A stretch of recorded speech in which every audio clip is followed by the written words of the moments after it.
Hello everyone, my name is Manmohan. और आज legal बीज एकेडमी के यूट्यूब चैनल पर फिर से एक नए वीडियो के साथ अमेंडमेंट ऑफ इंडियन कॉन्स्टिट्यूशन, और इसका एक वीडियो ऑलरेडी आपको मिल चुका है। ये उसका दूसरा पार्ट है, यानी अमेंडमेंट प्रोसीडिंग आपको पहले समझाया जा चुका है एक वीडियो में। और आज हम लोग पढ़ने वाले हैं कि इसी का एक स्पेसिफिक पार्ट कि क्या फंडामेंटल राइट में अमेंडमेंट किया जा सकता है कि नहीं, फंडामेंटल राइट में अमेंडमेंट किया जा सकता है कि नहीं, इसी पर यह वीडियो है। और और इसमें हम लोग जानेंगे कि फंडामेंटल राइट क्या होता है, फंडामेंटल राइट कहाँ से कहाँ तक दिया हुआ है, और फंडामेंटल राइट में क्या अमेंडमेंट संभव है या नहीं। ठीक है, तो स्टार्ट करते हैं वीडियो। और हमेशा की तरह कॉपी पेन लेकर के तैयार हो जाइए नोट डाउन करने के लिए। और इसमें इतने इम्पॉर्टेंट केस लॉज आपको मिलेंगे कि यह मेंस के लिए काफ़ी इम्पॉर्टेंट होगा। साथ ही साथ ये प्रीलिम्स में भी ये कई बार क्वेश्चन पूछा जा चुका है। तो शुरुआत करते हैं।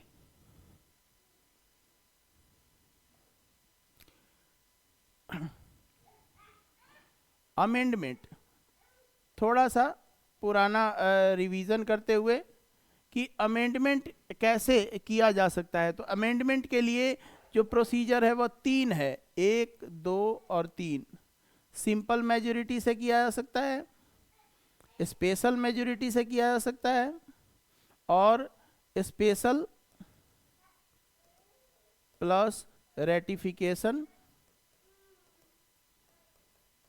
Bye states. स्टेट्स का ratification, special majority with the ratification by state. ठीक है, ऐसे तीन तरह के अमेंडमेंट। और इसमें हम लोग पढ़े थे कि स्पेशल मेजोरिटी और रेटिफिकेशन बाय स्टेट किस नेचर के प्रोविजंस में इस तरह के अमेंडमेंट का प्रोसीडिंग दिया गया है, कमेंट बॉक्स में जरूर डालिए।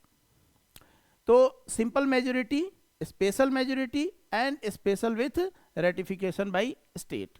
ठीक है, ऐसे तीन तरह से अमेंडमेंट किए जा सकते हैं। अमेंडमेंट किसके माध्यम से होगा? बिल के माध्यम से होगा। और ये बिल कहाँ पुट अप होगा? आइदर हाउस में, यानी लोकसभा में या राज्यसभा में, दोनों को इक्वल पावर मिला हुआ है। ठीक है, तो अमेंडमेंट में ये सारी चीज़ें हम लोग पढ़े। हम लोग साथ में एक लिस्ट भी देखे। लिस्ट किस बात का? तो किन किन प्रोविजंस में स्पेशल मेजोरिटी के साथ रेटिफिकेशन भी करना जरूरी है, स्टेट को अनुसमर्थन करना जरूरी है।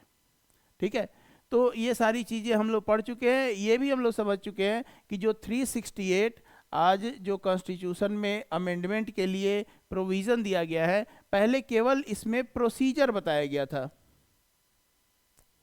और इसमें बाद में जोड़ा गया power of the parliament to amend the constitution and the different provisions of constitution. ठीक है, आज जो हम लोग पढ़ने वाले हैं वह है फंडामेंटल राइट। फंडामेंटल राइट आपके कॉन्स्टिट्यूशन में पार्ट 3 में दिया गया है, और यह आर्टिकल 12 से लेकर के और 35 तक। आर्टिकल 12 से 35 के बीच में ऐसे टोटल 6 फंडामेंटल राइट्स दिए गए हैं। पहले 7 थे, एक कम कर दिया गया है, अब मात्र 6 ही फंडामेंटल राइट है। फंडामेंटल राइट अपने नेचर में फंडामेंटल है, फंडामेंटल मौलिक है, बेसिक है। क्यों? क्योंकि इसके बिना किसी भी व्यक्ति का सर्वांगीण विकास, ओवरऑल डेवलपमेंट नहीं हो सकता है। जैसे आपकी बोलने की आज़ादी ही छीन लिया जाए तो कैसे वीडियो बनाएंगे? बोलने की आज़ादी छीन ली जाए, आपको कहीं घूमने की आज़ादी छीन ली जाए, आपको विकास करने की आज़ादी छीन ली जाए, आपका व्यापार करने का आज़ादी छीन लिया जाए, तो क्या होगा? आप अपना विकास नहीं कर सकते। तो डेमोक्रेटिक कंट्री की खूबसूरती है, डेमोक्रेटिक नेचर की खूबसूरती है कि यहाँ पर हर आदमी को इक्वल अपॉर्चुनिटी मिलता है।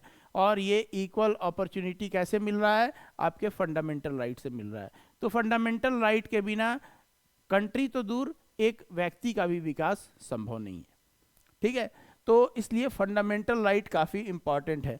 और हमारे कॉन्स्टिट्यूशन मेकर इवन जिन्होंने जो ड्राफ्ट कमेटी के चेयरमैन थे डॉक्टर भीमराव अंबेडकर, उन्होंने इसे क्या कहा था, इसे कहा था soul of the constitution.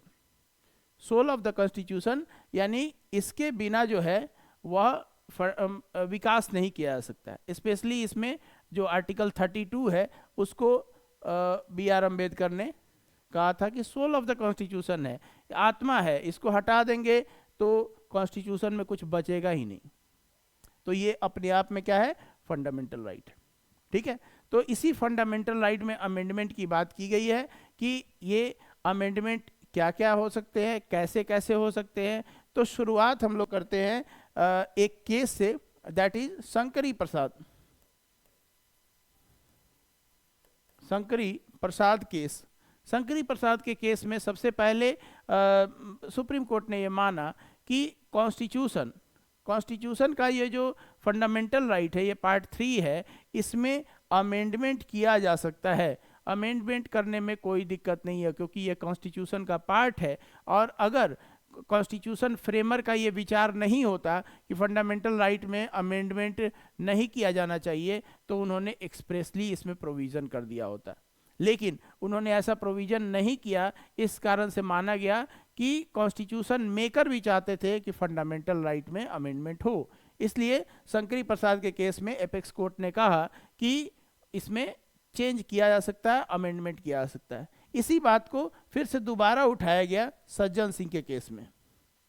Sajjan Singh के केस में आगे के स्लाइड में हम लोग पढ़ेंगे। सज्जन सिंह के केस में भी सुप्रीम कोर्ट ने रेटिफाई किया शंकरी प्रसाद को और कहा कि ये बात बिल्कुल सही है कि फंडामेंटल राइट में अमेंडमेंट किया जा सकता है, पार्लियामेंट को ये पावर कॉन्स्टिट्यूशन फ्रेमर ने दिया हुआ है। ठीक है, लेकिन डिस्प्यूट कहाँ से स्टार्ट हुआ, गोलकनाथ के केस से। गोलकनाथ का केस बहुत ही इंपॉर्टेंट है और डॉक्टर सुब्बा राव इसमें जज थे और उन्होंने यह कमेंट किया कि पार्लियामेंट को जिस 368 की बात की जा रही है उसमें तो पावर ही नहीं दिया हुआ है, उसमें तो केवल प्रोसीजर बताया गया है कि अमेंडमेंट कैसे किया जा सकता है और उस समय तक नहीं था। ठीक है, और उन्होंने साथ में ये कहा कि फंडामेंटल राइट एक आइडेंटिकल है, इसलिए इसमें किसी भी तरह का चेंज नहीं किया जा सकता है क्योंकि यह आम लोगों का एक मूलभूत अधिकार है। ठीक है, इसलिए चेंज नहीं किया जा सकता है। लेकिन इसके गोलकनाथ के प्रभाव को, शंकरी और सज्जन सिंह का केस जो था वो तो सरकार के फेवर में था, लेकिन गोलकनाथ के केस में सरकार और जुडिशियरी के बीच क्लैशेस शुरू हो गए।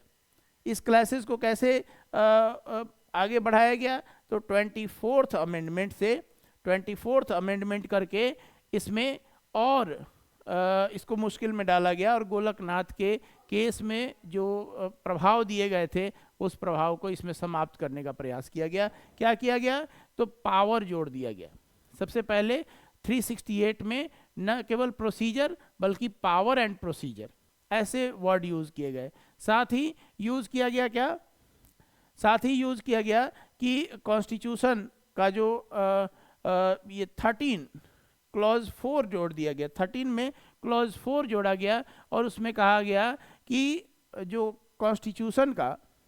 कॉन्स्टिट्यूशन में जो पार्ट 3 में जो अमेंडमेंट होंगे उस अमेंडमेंट को लॉ के अंतर्गत नहीं लिया जा सकता है। आपको मालूम है कि आर्टिकल 13 का जो क्लॉज 3 है उसमें लॉ को डिफाइन किया गया है और कहा गया कि आर्टिकल 13 के क्लॉज 3 में जो लॉ है, एक्चुअल में क्या है कि उसमें जो लॉ दिया हुआ है उस लॉ के बारे में कहा गया है कि अगर कोई ऐसा लॉ बनाया जाता है जो फंडामेंटल राइट से इनकंसिस्टेंट है, तो जितनी इनकंसिस्टेंसी है, जितनी असंगतता है, उस मात्रा तक वह क्या हो जाएगा, वाइड हो जाएगा, अनकॉन्स्टिट्यूशनल हो जाएगा। यानी फंडामेंटल राइट के वायलेशन में कोई भी लॉ नहीं बनाया जा सकता है। तो लॉ का मीनिंग ये था। तो यहाँ पर 24th अमेंडमेंट में क्या कहा गया कि ये जो अमेंडमेंट है, अमेंडमेंट लॉ के अंतर्गत आता ही नहीं। अमेंडमेंट को लॉ कंसीडर नहीं किया जाएगा। इसलिए अगर कोई अमेंडमेंट से फंडामेंटल राइट में इनकंसिस्टेंसी आती है तो उसे चैलेंज नहीं किया जा सकता है। ठीक है, तो फिर क्लासेस बढ़ गए। लेकिन इसके बाद अगला केस है, वह है केशवानंद भारती। केशवानंद भारती का केस, और इस केस में सुप्रीम कोर्ट ने यह हम लोग जानते हैं कि 13 जजों की यह बेंच थी, और सबसे बड़ी बेंच आज तक यह केशवानंद भारती का बेंच था। ठीक है, केरला के एक मंदिर का ये मामला था और जमीन डिस्प्यूट का मामला था। तो केशवानंद भारती जो केस है, इस केस में डिसाइड किया गया basic structure. Basic structure doctrine इसमें डिसाइड किया गया, और इसमें डिसाइड किया गया कि आप अमेंड कर सकते हैं। जुडिशियरी ने एक बीच का रास्ता निकाला कि अमेंडमेंट से हम नहीं रोक रहे हैं, आप फंडामेंटल राइट में मजे से अमेंड कीजिए, लेकिन बेसिक स्ट्रक्चर में अमेंड नहीं कर सकते हैं। और कुछ ऐसे टर्म्स को, कुछ ऐसे प्रोविजंस को इस कैटेगरी में रखा गया बेसिक स्ट्रक्चर में। बेसिक स्ट्रक्चर जैसे यूनिटी, इंटेग्रिटी, जैसे जुडिशियल रिव्यू, ये सब क्या है? ये सब आपका बेसिक स्ट्रक्चर है, इसमें कोई चेंज नहीं कर सकते। आप कोई ऐसा चेंज नहीं कर सकते हैं कि आपको रिमेडी ही नहीं मिलेगा। आर्टिकल 32 में फंडामेंटल राइट का रिमेडी है, आप इसी को हटा दिए या इसी में चेंज कर दिए। ठीक है, तो ये आप नहीं कर सकते।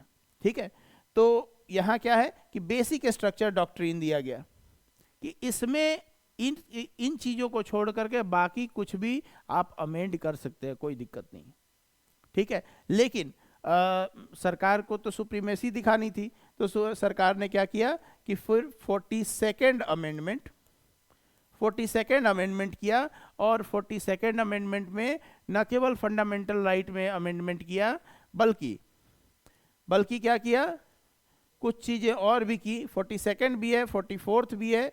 जो आपका प्रॉपर्टी से रिलेटेड राइट है वह इसी में हटाया गया था 44th में।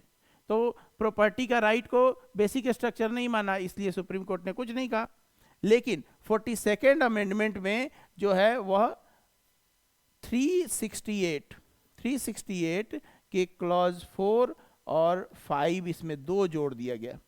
68 और के क्लॉज 4 और क्लॉज 5, और इसमें पार्लियामेंट का मानना था कि हम कोई भी अमेंडमेंट कर सकते हैं और उस अमेंडमेंट को चैलेंज नहीं किया जा सकता है, और अमेंडमेंट की हमारे पास असीमित, अनलिमिटेड राइट है। ठीक है, अब ये बात फिर सुप्रीम कोर्ट के लिए काफ़ी मुश्किल हुई, और इस चीज़ को मिनर्वा मिल्स का केस है, एक मिनर्वा मिल्स। इस केस में सुप्रीम कोर्ट ने आर्टिकल 368 का क्लॉज 4 और 5 को अनकॉन्स्टिट्यूशनल डिक्लेयर कर दिया, यह कहते हुए कि यह बेसिक स्ट्रक्चर डॉक्ट्रिन को ओवर रूल करता है, यह उसको वायलेट करता है, इसलिए क्लॉज 4 और क्लॉज 5 को सिरे से हटा दिया। ठीक है, तो आज की वस्तु स्थिति क्या है कि फंडामेंटल राइट में अमेंडमेंट किया जा सकता है, लेकिन बेसिक स्ट्रक्चर में अमेंडमेंट नहीं किया जा सकता है। फंडामेंटल राइट के वो प्रोविजंस जो बेसिक स्ट्रक्चर डिफाइन करते हैं, उसमें अमेंडमेंट नहीं किया जा सकता है। ठीक है, तो इसको कुछ स्लाइड के माध्यम से हम लोग देख लेते हैं, जो कि आपके सामने लेकर के आए हैं। जैसे can fundamental right be amended? ठीक है, तो अमेंड कर सकते हैं या नहीं? तो सबसे पहले शंकरी प्रसाद का केस, यहाँ पर स्लाइड को आप फोटो खींचते चलेंगे। ठीक है, स्क्रीनशॉट ले लेंगे, और इसके बाद सज्जन सिंह, जो हमने शुरू में बताया, सज्जन सिंह के केस, इसमें भी इस चीज़ को रेटिफाई किया, शंकरी प्रसाद केस को। ये मेजॉरिटी जजमेंट था ये, और इसमें भी कहा गया कि amendment of the constitution means amendment of all part of the constitution. ठीक है, स्लाइड को आप स्क्रीनशॉट ले सकते हैं। नेक्स्ट है गोलकनाथ का केस, जहां सबसे पहले शंकरी प्रसाद के डिसीजन को और सज्जन सिंह के डिसीजन को ओवर रूल किया गया। ठीक है, ओवर रूल किया गया, और इसमें कहा गया कि नहीं, पावर है ही नहीं, parliament had no power from the date of decision to amend part 3 of the constitution so as to take away और ब्रीच फंडामेंटल राइट। ठीक है, इस प्रभाव को दूर करने के लिए 24th अमेंडमेंट, कॉन्स्टिट्यूशनल अमेंडमेंट 1971, और इसमें इस डिफ़िकल्टी को दूर करने का प्रयास किया। कैसे प्रयास किया गया? ये सर्टेन पोस्टुलेट्स दिए गए कि it added clause 4 in article 13, और इसमें बताया गया कि nothing in this article shall apply to any amendment of this constitution made under article 368। 368 पर लॉ की परिभाषा लागू नहीं होगी। ठीक है, इसमें यह भी किया गया कि इट अमेंड आर्टिकल 368 और उसमें क्या किया गया? पावर जोड़ दिया गया। बताए थे, पावर उसमें जोड़ दिया गया। और 24th constitutional amendment not only restore the amending power of the parliament but also extended it's scope, उसके उस सेक्शन को, उस आर्टिकल को भी बढ़ा दिया। अब इसकी वैलिडिटी को कहाँ चेक किया गया? तो केशवानंद भारती के केस में इसे चेक किया गया, और केशवानंद भारती में गोलकनाथ के डिसीजन को ओवर रूल किया गया। कहा गया कि नहीं, झंझट में नहीं पड़ना है। अब क्या है? बेसिक स्ट्रक्चर डॉक्ट्रिन इसमें बताया गया। ठीक है, ठीक है।